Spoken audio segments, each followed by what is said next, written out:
Aujourd'hui, nous découvrons une histoire millénaire qui se poursuit. Mon invitée, Oria Dasberg, est vice-présidente de la Cité de David, où archéologie, éducation et diplomatie se rejoignent dans l'un des lieux les plus sensibles et fascinants du monde.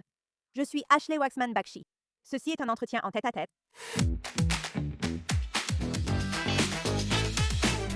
D'accord, Olia. Merci beaucoup d'être ici aujourd'hui. Merci de m'avoir invité. La Cité de David me tient beaucoup à cœur. Lors de ma première visite, j'aimerais partager une anecdote personnelle avec toi et ceux qui nous regardent. La première fois que j'y suis allée, ça a vraiment changé ma vie. Avant d'être allée à la Cité de David, et pour ceux qui l'ignorent, j'en avais seulement entendu parler. J'ai toujours pensé que c'était comme les tunnels sous le Kotel, mais ce n'est pas le cas. C'est un site complètement différent. Et jusqu'au moment où j'ai visité, j'étais le genre de personne qui disait toujours, vous savez, certaines choses de la Bible sont peut-être arrivées, peut-être pas. Nous n'avons jamais réellement prouvé l'existence du roi David ou d'autres faits. Même le temple est discutable. On a le mur, mais qui sait à quoi il servait?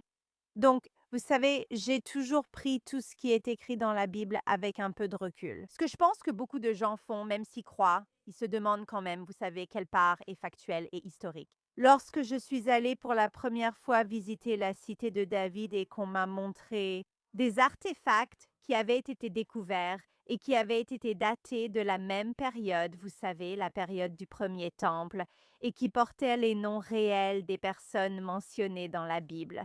Je me suis dit, d'accord, attends, il y a plus que ça.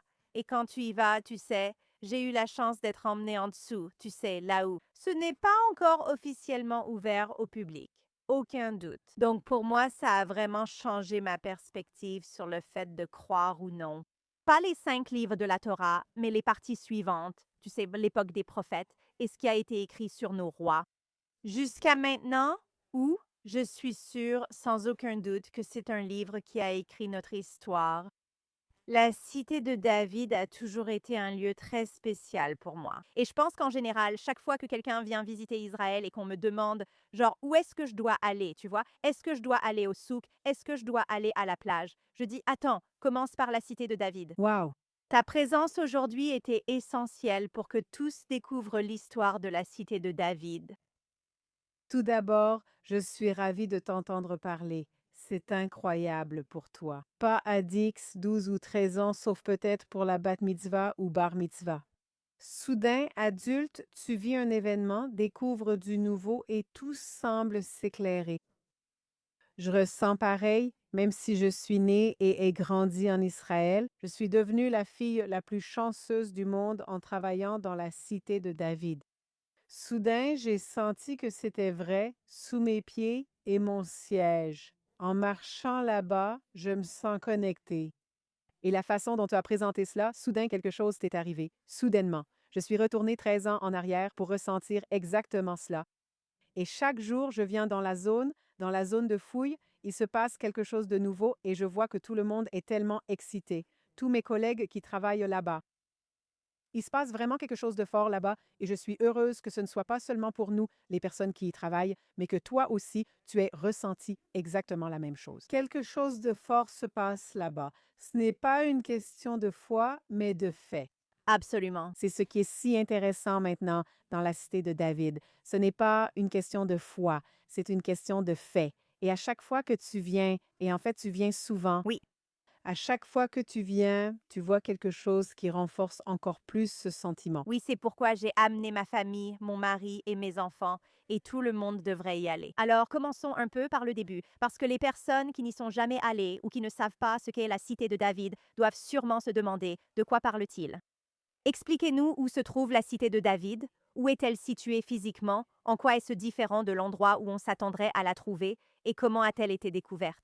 D'accord. Donc, chaque fois que nous parlons de la Jérusalem antique, même lorsque nous disons aux gens, quand vous venez en Israël et que vous voulez aller au centre-ville, où allez-vous? Donc, ils vont soit au Chouk, soit dans la vieille ville, le quartier juif, le quartier chrétien, le quartier musulman. Ils sont certains d'être dans la ville antique, mais ce n'est pas correct. En fait, en 1867, Charles Warren vient de Grande-Bretagne.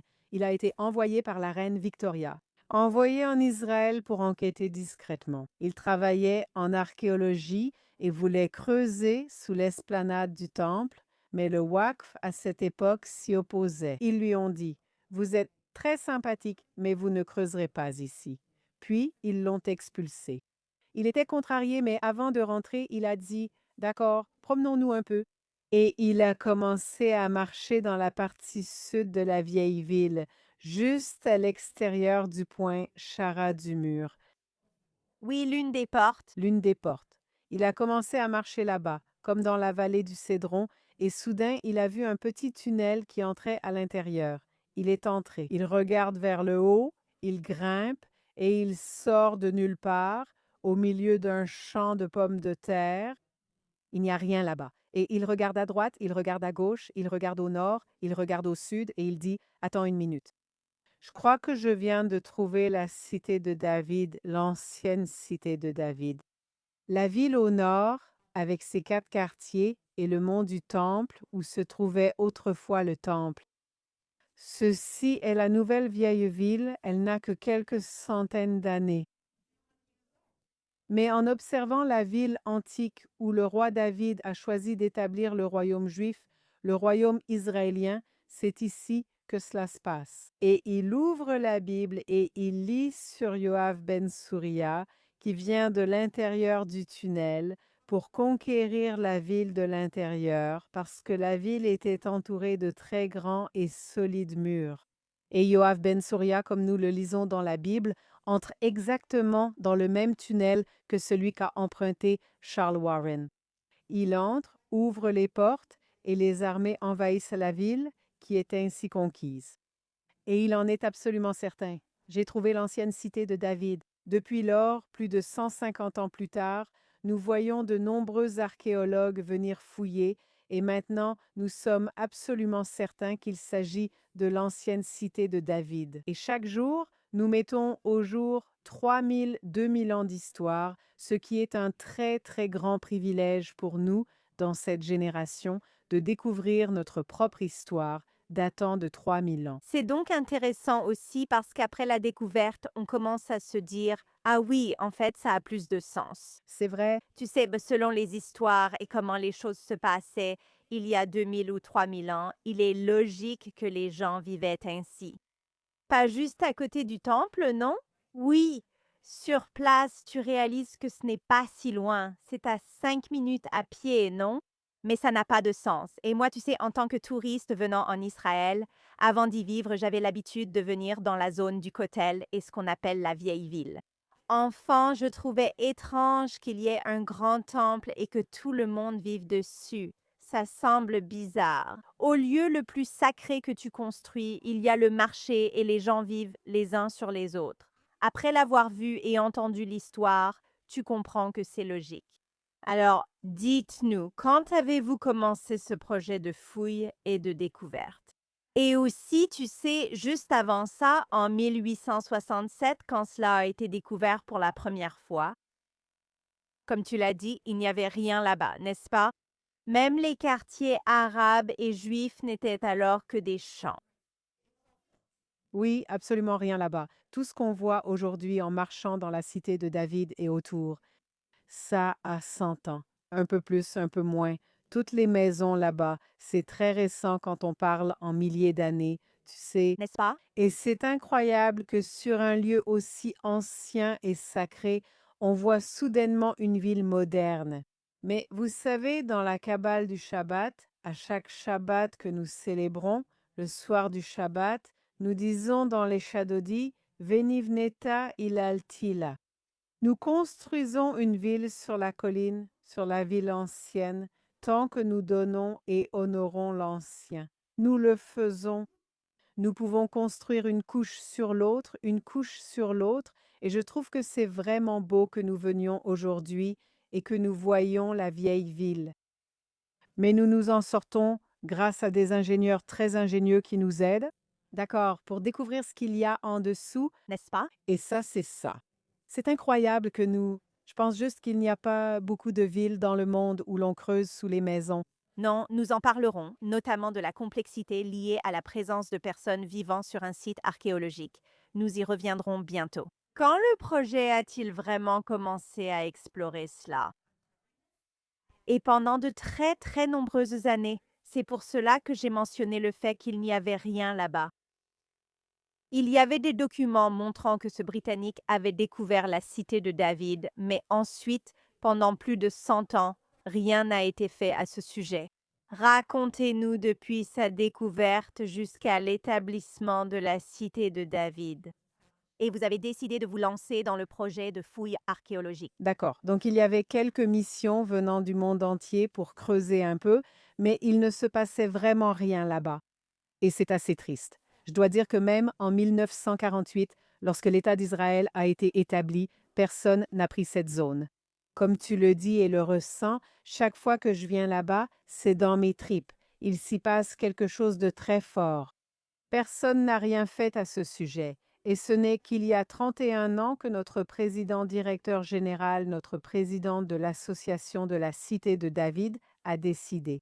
En tant que personne seule, et il n'était pas riche, il n'était rien, il était jardinier. D'accord? C'était son métier, il était jardinier. Mais il était officier dans l'armée. Et quand il marchait là-bas en tant qu'officier, il disait: Ce n'est pas normal, ce n'est pas normal. Il n'est pas possible que je doive me couvrir quand je viens dans la ville de David, où est née ma nation. J'ai peur de venir ici, quelque chose ne va pas ici, et il décide d'aller dans toutes les archives et de trouver tous ces documents. Depuis l'époque de Rothschild, qui a acheté une partie des terres parce que Rothschild avait compris qu'il se passait quelque chose ici, il a acheté la terre, mais personne n'en a officiellement rien fait. Il a acheté des parties de la terre. Mon patron, David Alébéry, a reçu le prix israélien pour le projet de sa vie, car c'est réellement son œuvre majeure. Il a quitté sa maison, il a vendu sa maison, il est venu et a acheté une maison en ruine dans la cité de David, et il est venu y vivre. Parce qu'il a dit, si je veux faire un changement, ma vie doit changer, je ne peux pas le faire depuis Tel Aviv, je dois venir et être ici. Et il a ouvert toutes les archives. Il a prouvé devant le tribunal que nous possédons une partie des terres là-bas, et la première chose qu'il a faite a été de faire venir les autorités israéliennes pour creuser là-bas. D'accord, nous avons commencé à creuser là-bas et sommes maintenant le plus grand site en Israël. Creuser en dessous pour trouver les vestiges d'il y a 2000, 3000 ans. Donc, il n'y avait que lui il y a 31 ans. C'est ça, tout a vraiment commencé avec des fouilles à l'intérieur, vraiment en allant profondément dans la zone pour le trouver. Je suppose.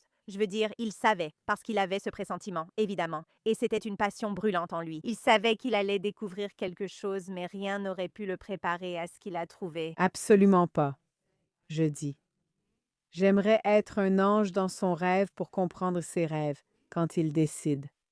Chaque année? Non, on va plus loin. Qu'est-ce qu'il voit, qu'est-ce qu'il ressent à l'intérieur? Et je pense que Dieu l'a touché parce qu'il sait vraiment, il sait tout simplement. Il nous dit, allons par ici, allons par ici. Parfois, on y va, on creuse sans rien trouver, puis on revient et on prend un autre chemin. D'accord. Et c'est seulement au cours des 3 dernières années que nous avons trouvé la piscine de Silouane. N'est-ce pas? Nous sommes en train de la creuser, elle est immense. Et Ashley, en fait, tu n'es pas venu ces 2 dernières semaines. Quand tu reviendras, Wow! tu ne vas pas le croire, tu ne vas pas croire ce qui se passe. Il faut vraiment venir ici une fois par mois. Oui, ce matin, j'ai reçu une photo d'un de mes ouvriers qui m'a envoyé. Regarde ce qu'on a trouvé. De nouvelles marches qui descendent vers la piscine Siloam. Wow! Et depuis la piscine de Siloam, nous avons trouvé la route qui monte jusqu'au mont du Temple. La route du pèlerinage dans la route du pèlerinage. Ce que tu as dit, que tu as eu la chance d'y aller avant, c'est ouvert au public. Tu suis vraiment les traces de nos ancêtres. Tu le ressens là-bas. Et ce sont de vraies marches. Ce n'est pas quelque chose que nous avons reconstitué. Ce sont de vraies marches que nous avons découvertes. Des gens du monde entier venaient 3 fois par an, Pessah, Sukkot, Shavuot, et ils marchèrent depuis la piscine de Siloé où ils se purifiaient jusqu'au mont du Temple, et nous avons marché là-bas. Donc voilà, et j'ai eu tellement de chance. Je suis là depuis 13 ans. C'est exactement le temps qu'il nous a fallu pour terminer cette fouille de la piscine de Siloé jusqu'au mont du Temple. C'est 600 mètres, c'est difficile d'y aller. Il faut marcher lentement. Nous l'avons déblayé et découvert, c'est incroyable. Alors, quelle a été la première grande découverte qui vous a indiqué? C'est certain. Vous savez où se trouvait le palais du roi David. D'accord. Donc, même aujourd'hui, je ne peux pas vous dire avec certitude que c'est le palais du roi David. D'accord, je dois être sincère avec vous, je dois être honnête. Je ne sais pas. Je suis plutôt convaincue. Tu es plutôt convaincu. Je suis aussi assez convaincu, mais je dois être honnête, je dois le dire. Mais nous avons trouvé de nombreux vestiges disant, d'accord, ceci vient du sanctuaire qui est lié au roi David. D'accord? Comment le savons-nous? Nous avons trouvé les objets et les avons étudiés en laboratoire. Nous faisons tous les tests et croyez-moi, ceux qui les réalisent ne sont pas toujours ceux qui disent c'est le roi David. D'accord, mais ils sont fidèles aux faits. Comme nous l'avons dit, ce n'est pas une question de foi, c'est une question de fait. Donc le sanctuaire est le même que celui du roi David, les grands murs massifs que nous voyons là-bas. Absolument tous les historiens disent que cela doit être un endroit très grand. Ce n'est pas juste une autre, ce n'est pas juste une autre maison. Et puis nous trouvons aussi les bulots, les boulas, qui parlent de l'époque du prophète Jérémie. Lorsque nous lisons dans la Bible les noms de ces deux personnes à l'époque de Jérémie, nous les lisons dans le livre de Jérémie. Nous lisons ces noms et nous trouvons ces boulas là-bas avec les noms de ces personnes. Donc, lorsque vous avez une référence tirée du livre de la Bible, quand des vestiges du 10e siècle sont envoyés au laboratoire et que les historiens réagissent, c'est un monument important. Cela doit être lié à l'époque du roi David, à son héritage, à cette période du monde où cela existait. Alors, quand je viens ici, j'ai l'impression de marcher sur les traces de l'héritage du roi David. N'y a-t-il pas autre chose? Je peux me tromper. J'ai fait tant de visites là-bas que je pourrais confondre, mais il me semble qu'il y avait autre chose. Aussi, il y avait, je crois, une structure architecturale qui a été découverte, qui ressemble à un design phénicien. Et on sait d'après la Bible que les cèdres venaient du Liban. Oui, c'est ça, C'est Hiram, le roi de Tyr, qui vient du Liban. n'est-ce pas? Il nous a envoyé, et c'est aussi écrit dans la Bible, il nous a envoyé des ouvriers. Un ouvrier très professionnel travaillant avec des pierres et du fer, et nous trouvons ce genre de pierres correspondant à l'époque. Elle date précisément de l'époque de l'héritage du roi David, donc de Hiram Melechzor, roi de Tsar. Encore une fois, Je ne sais pas, ça ne me semble tout simplement pas être une coïncidence. je suis d'accord avec toi. Je suis plutôt... Tu sais, aujourd'hui, quand on a des soldats qui en ont marre de leur temps à l'armée, ils écrivent sur les murs. Je suis là jusqu'à quand c'est comme je suis entrée en service en août 2020. Je suis censée être libérée en 2022. Il me reste 2 ans, 2 mois à faire. Ils laissent un signe sur le mur, donc je n'ai pas trouvé de marque du roi David disant j'étais ici. 10e siècle avant Jésus-Christ. D'accord, mais nous avons trouvé les mêmes vestiges que nous avons envoyés au laboratoire. Ce sont les mêmes. Ils datent exactement de la même époque où nous avons trouvé le nom de David mentionné. C'est écrit sur une pierre à Dan, au nord d'Israël, et c'est la même époque, donc tout est lié ensemble. Mais si tu me demandes, Oria, as-tu trouvé que le roi David était ici? Je dois être honnête avec toi, non. Mais quand tu prends ceci, et tu prends cela, et tu prends ceci, et tu prends cela, et tu prends le ressenti, et tu prends le sentiment de ce qui se passe là-bas. Ashley, tu n'es pas la seule, et moi non plus, à ressentir ça. Chaque personne que j'ai vue là-bas le ressent. Il y a quelque chose dans la terre, on parle de foi, mais pour moi, ce n'est pas une question de foi. Quand tu prends tout ça ensemble, c'est un fait. Rappelle-le-moi, je veux en parler. Il y a beaucoup de sujets, je ne veux pas oublier, mais c'est celui-ci qui m'intéresse vraiment. À propos de la décision stratégique d'amener des politiciens et des diplomates pour voir cela. Mais on y arrivera parce que j'ai encore une question sur l'archéologie proprement dite. Il y a quelques années, les musulmans ont commencé à creuser sous le mont du Temple pour créer une autre mosquée.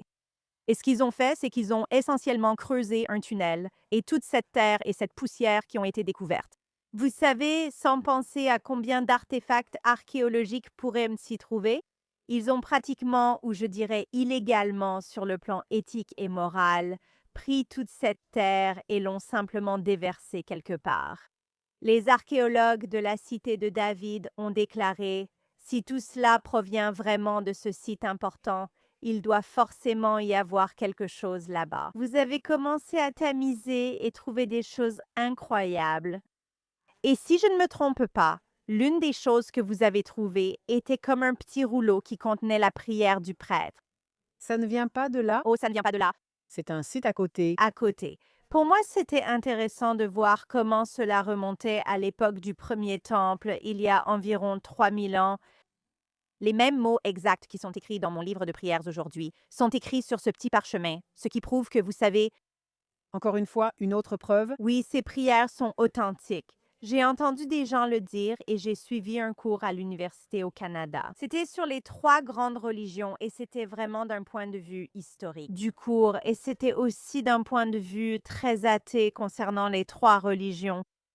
Et je me souviens avoir appris, au niveau académique, que les prières juives avaient toutes été écrites des siècles plus tard à Babylone et, vous savez, au Yémen. Et rien ne venait d'ici.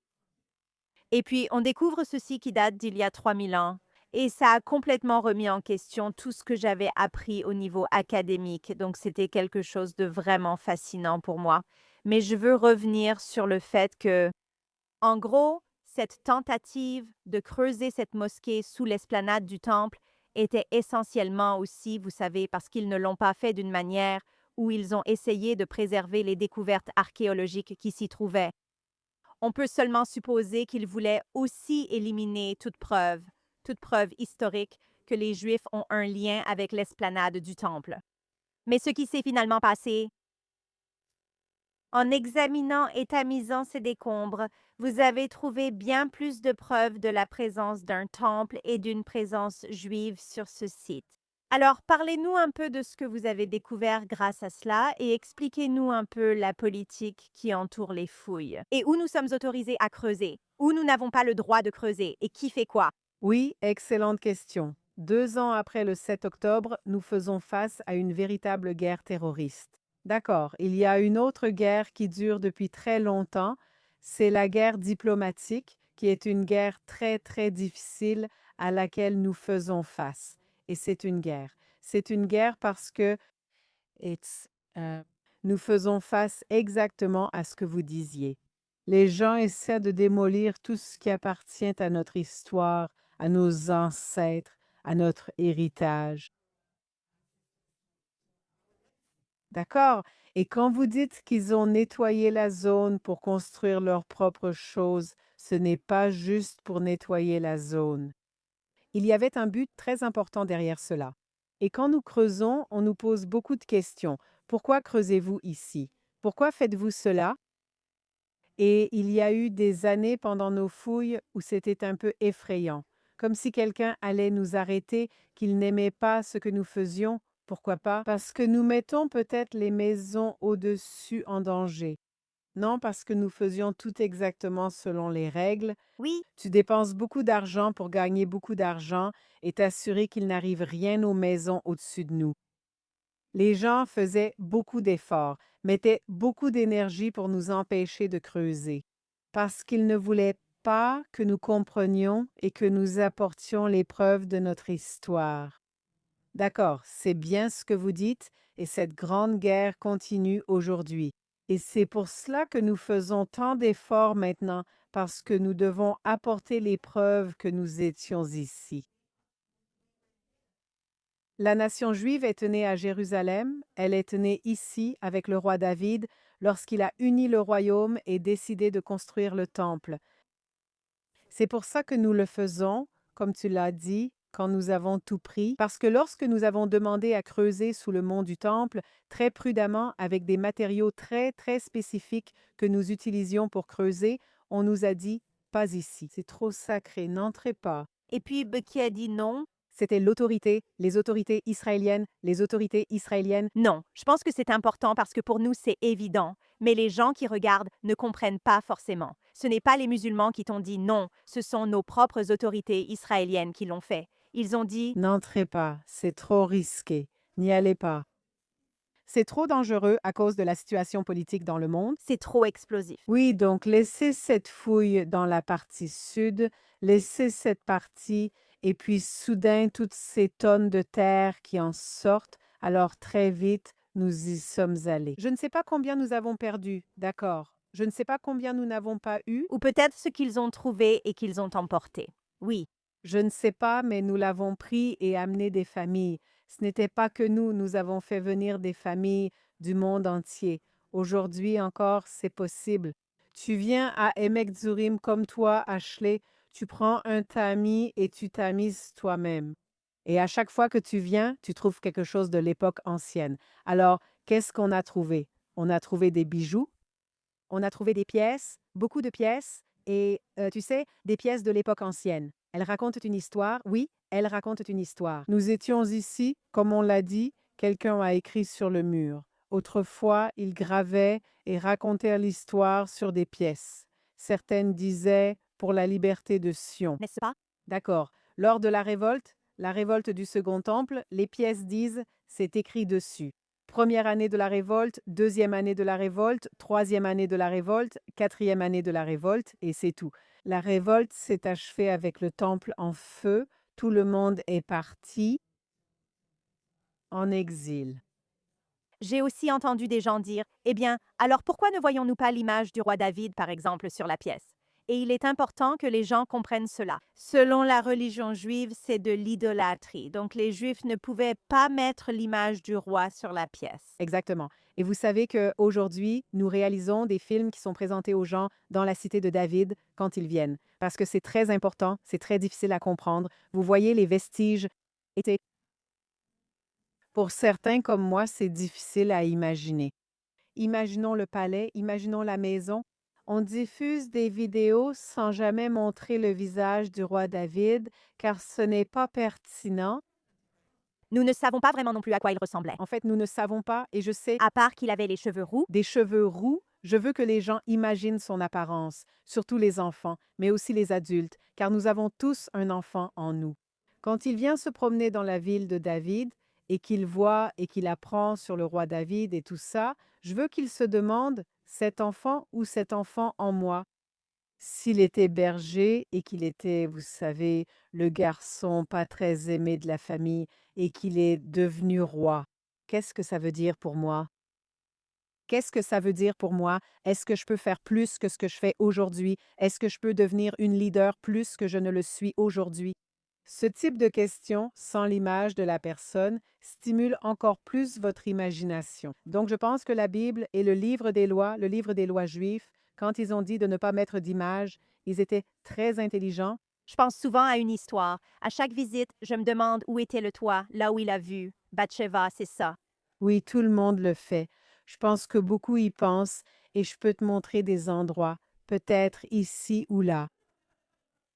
Donc, je veux vraiment aborder le fait que la cité de David est devenue aujourd'hui presque un lieu diplomatique. Absolument. C'est très important pour les personnes du ministère du Tourisme, je suppose, de comprendre, mais surtout pour vous, à la Cité de David, vous avez investi beaucoup de ressources dans les relations publiques pour la Cité de David. Pas parce que, vous savez, c'est une énorme affaire, mais parce que, comme vous l'avez dit, vous comprenez la guerre diplomatique, la guerre sur le récit, à quel point c'est important pour ceux qui tiennent certains propos sur Israël. On nous accuse de voler des terres, que ce n'est pas la nôtre, que nous n'avons jamais été ici et que nous sommes de simples colonisateurs européens, pour qu'ils le comprennent. Ce n'est pas comme si, un jour, en 1882, nous avions décidé de prendre nos bagages et d'aller sur la terre de quelqu'un d'autre. Parlez-nous un peu d'où vient cette idée, de ce que vous avez observé ces dernières années et comment cela a changé depuis le 7 octobre. Les gens ne veulent-ils plus venir? Est-ce que les diplomates viennent mais ne veulent pas publier sur leurs réseaux sociaux qu'ils sont là? Parlez-nous un peu du Vinésine. Au contraire, comme vous l'avez dit, Vous étiez à l'université et vous suiviez un cours sur les 3 religions. Il est difficile de comprendre en restant assis à l'université. Ce n'est qu'en venant et en voyant par soi-même qu'on commence réellement à saisir la situation. C'est ce que nous comprenons. Les gens doivent venir voir. Nous pouvons envoyer des ambassadeurs, des pièces, des cadeaux ou des vidéos partout dans le monde pour expliquer notre message. Nous pouvons tout faire. Ce n'est pas pareil, tu le ressens. Ashley, c'est pour ça que tu viens parfois, tu es là-bas. C'est seulement quand tu es là-bas que tu comprends que nous étions ici. C'est ici que notre nation est née, et cela fait partie de notre héritage. L'héritage des Juifs et des chrétiens est ici. D'accord. Et c'est pour cela que nous faisons tant d'efforts pour les amener tous à la cité de David. Je ne veux pas leur envoyer des livres. Je ne veux pas aller les rencontrer à l'étranger. Ils doivent venir et je vois que dès qu'ils viennent, quelque chose change. Comme tu l'as dit, c'est en arrivant là-bas que tu as compris, et c'est exactement ce que nous voyons chez chaque diplomate qui vient, et peu importe de quel pays il vient. D'accord. Ils sortent tous et tu peux voir le livre des visiteurs de la cité de David et ils signent. Ils comprennent. C'est pour cela que nous le faisons et comme tu l'as dit, nous investissons beaucoup d'efforts, beaucoup d'argent, beaucoup de ressources afin de les accueillir.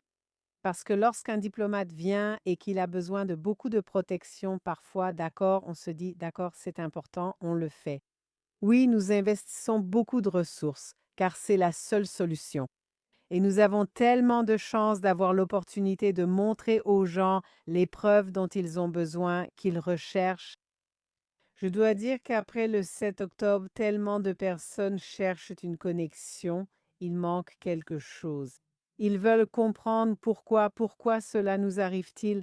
D'accord? Et qu'est-ce que cela signifie d'être juif? D'où avons-nous commencé? D'où venons-nous? Donc, nous avons beaucoup plus de personnes qui sentent qu'elles ont besoin de cette connexion. Un phénomène très intéressant survient dans la ville de David après le 7 octobre. Les gens sortent et je leur demande: qu'est-ce que vous ressentez maintenant? Après une visite, qu'elle dure 1, 2 ou 3 heures, dites-moi un mot, fierté ou un autre mot. Ils disent l'espoir. Nous recevons de l'espoir de cet endroit et je pense que tous les diplomates qui viennent, ils sont fiers, ils se sentent connectés et ils reçoivent de l'espoir. Et pourquoi l'espoir? Parce que tu prends du recul sur 3000 ans si nous avons survécu à tout cela, survécu à tant de choses. Et tu vois la cendre quand tu vas dans la cité de David, tu vois la cendre noire. Cela s'est produit lors de l'incendie il y a 2000 ans et nous étions absolument certains qu'il ne restait plus rien de nous, que le judaïsme avait disparu et pourtant nous sommes là 2000 ans plus tard. Je suis mère de 2 soldats. Je suis tellement fière. Je suis là comme tu l'as dit. Je me sens fière. Je sens que cela m'appartient et j'ai tellement d'espoir. Et notre nation, notre hymne, comment dit-on hymnon? Hymne. Hymne, c'est quoi? Quel est son nom? Oui, l'espoir. Donc la ville de David te donne de l'espoir parce que tu comprends, 3000 ans, nous n'allons nulle part. C'est parfois difficile, nous sommes partis un peu. Nous avons eu 2 années très difficiles, des années vraiment difficiles, mais nous avons de l'espoir, nous sommes fiers, nous savons d'où nous venons et nous sommes connectés. Et tout cela se passe dans la ville de David. 2 heures de visite et vous le ressentez. Avec plus de temps, vous en ressortirez plus fort. Mais c'est ce qui arrive aux gens quand ils viennent ici. Et c'est pour cela que nous amenons tous ces diplomates. Je n'ai vu aucun diplomate refuser de le publier sur Facebook ou Instagram. Peut-être que vous, oui. Vous êtes plus proche de ces personnes et c'est très bien. Certains disent: je préfère que cela reste privé. Je veux le ressentir seul. Je ne veux pas encore le partager, mais il circule déjà sur Internet et les réseaux sociaux. Ça explose en ce moment. C'est incroyable. Et vous savez, ils disent que 2026 sera une année très forte pour le tourisme entrant. Je suis sûre que les gens le feront. Ils doivent réserver leur place dès maintenant. Oui, ça se remplit. Nous en avons parlé avant le podcast, Ashley.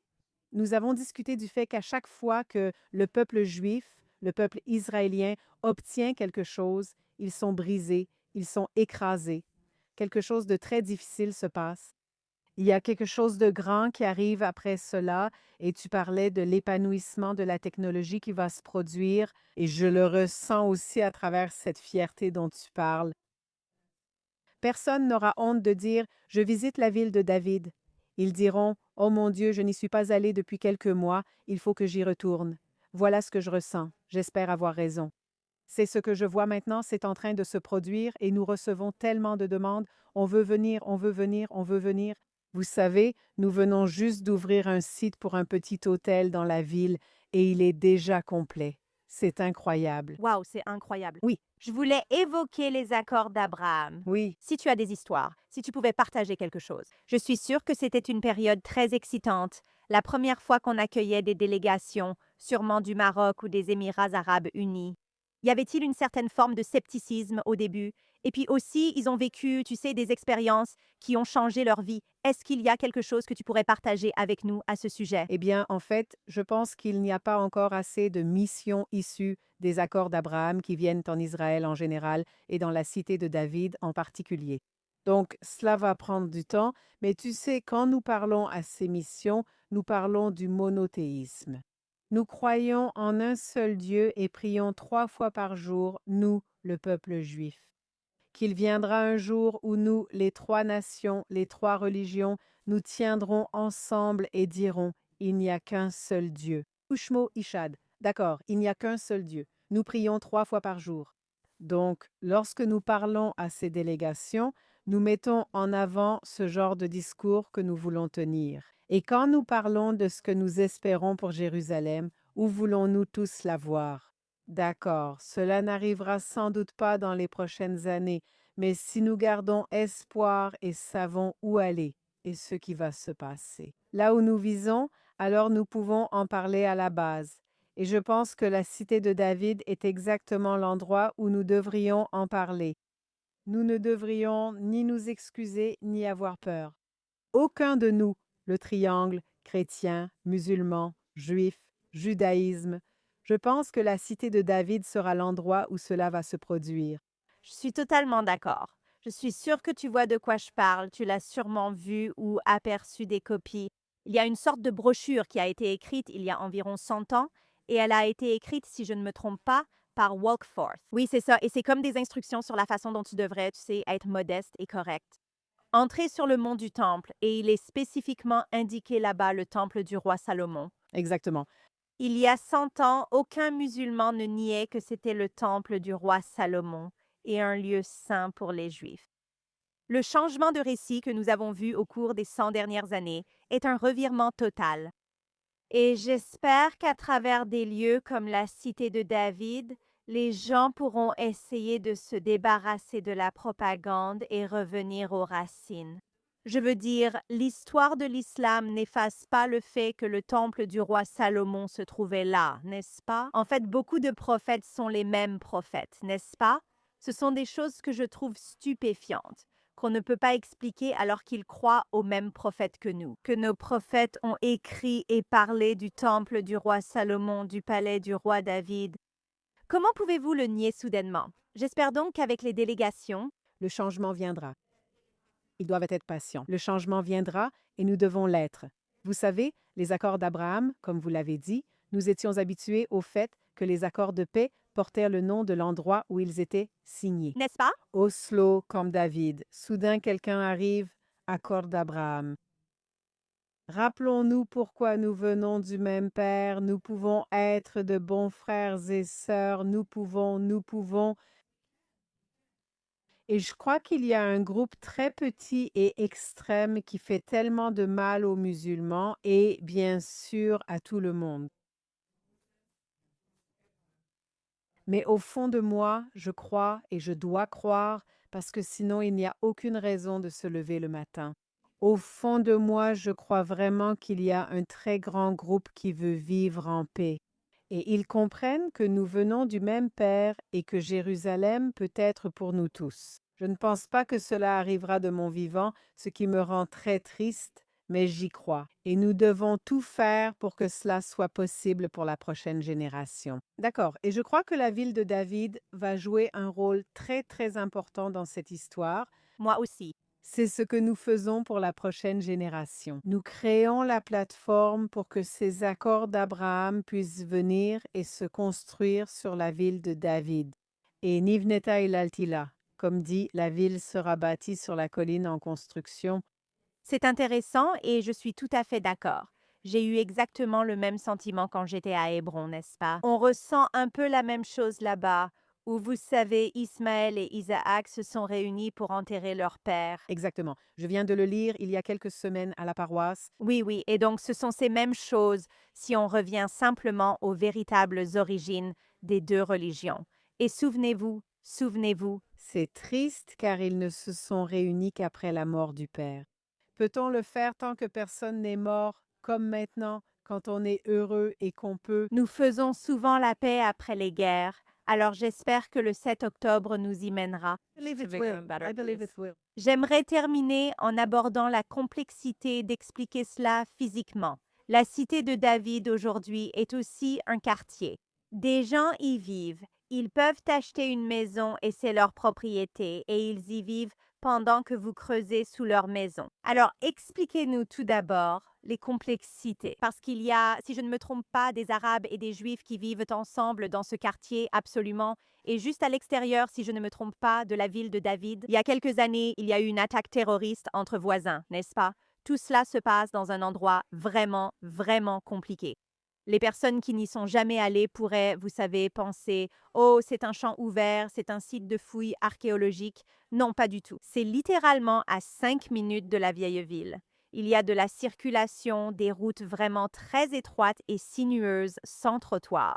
Vous avez des Arabes et des Juifs qui vivent ensemble. Et puis, il y a les employés de la cité de David qui vont et viennent. Et tout cela crée, vous voyez, une situation compliquée. Comme mentionné, ingénieurs et technologie expliquent comment tout cela a du sens. Je peux expliquer jusqu'à demain. Tout d'abord, il faut venir voir par vous-même, parce qu'Ashley, c'est très difficile à expliquer, mais essayons, d'accord? Oui, dans la cité de David aujourd'hui, il y a une couche de Juifs et d'Arabes qui vivent ensemble.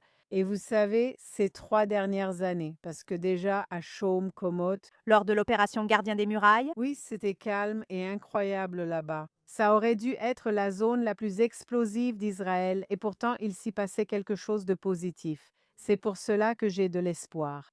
D'accord.